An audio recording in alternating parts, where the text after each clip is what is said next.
आमे फाइनाली पहुँची गलु उत्तर प्रदेश आग्रा जोटिके ऐतिहासिक समाधिपीठ ताजमहल रे परिचित। जमुना कूल अवस्थित धला मार्बल रे निर्माण होइतिबा पंचम मोगल सम्राट शाहजहां एवं मुमताज महल ऐतिहासिक समाधिपीठ बा समाधि स्थल कहा जाए ताजमहल को।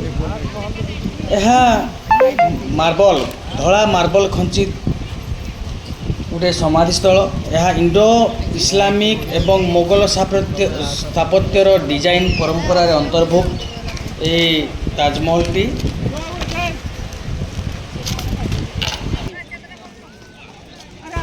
एठाको बहुत विदेशी पर्यटन माने बुलिया को आसंती। या 1631 शाहजहां तांको प्रिय पत्नी ममताज को स्मृति उद्देश्य रक्षापी निर्देश देते। परे परे शाहजहां को समाधि यहीठारे स्थापित होता। समाधिस्थल निर्माण कार्य 1648 समाप्त होता। एठाको आपण देखिए बहुत पर्यटन विदेशरू एठाको बुलिया को आसंती। बहुत सुंदर कारुकार्य धला मार्बल खचित पत्थर रे तैयारी।